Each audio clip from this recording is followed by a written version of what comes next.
بسم اللہ الرحمن الرحیم۔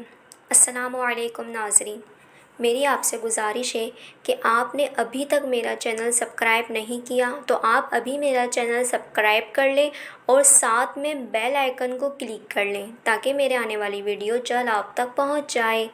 نیت کا پھل۔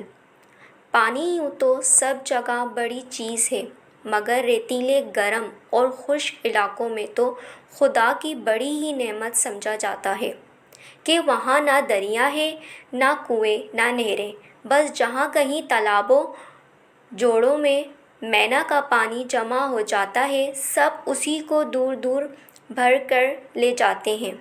کہتے ہیں ایک ریتیلے علاقے کے رہنے والے کو اپنے بادشاہ کی سخاوت کے قصے سن کر خیال آیا کہ میں بھی کوئی چیز بادشاہ تک لے جاؤں تو امید ہے کہ اس کی سخاوت سے خاصی دولت لے آؤں گا۔ آخر اس نے سوچا کہ پانی ہی سب سے اچھی چیز ہے، اسی کا ایک گھڑا بادشاہ کے حضور تحفے کے طور پر لے جانا چاہیے۔ چنانچہ اس نے پانی کا گھڑا بھر کر اٹھا لیا اور بہت دن سفر کر کے اس شہر میں جا پہنچا جہاں بادشاہ رہتا تھا۔ یہ شہر دریا کے کنارے آباد تھا اور اتفاق سے جس وقت گنوار گھڑا لے کر وہاں پہنچا، بادشاہ دریا کی سیر کے لیے ایک کشتی میں بیٹھنے کو تیار تھا۔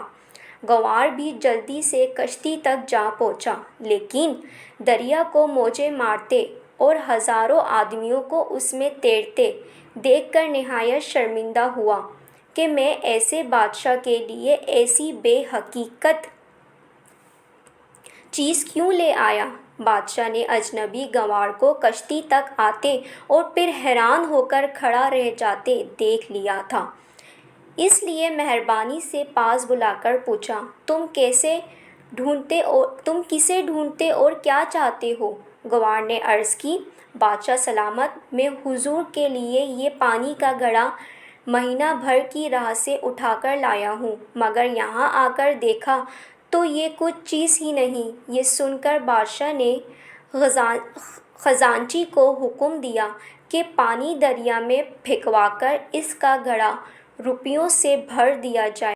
قدردان انسان مالیت کو نہیں بلکہ نیت کو دیکھتے ہیں۔ ناظرین، آپ کو میری یہ ویڈیو کیسی لگی مجھے کمنٹس میں بتائیں اور میری اس ویڈیو کو زیادہ سے زیادہ لائک کریں، کمنٹس کریں اینڈ شیئر کریں اور اپنا بہت سارا خیال رکھیں۔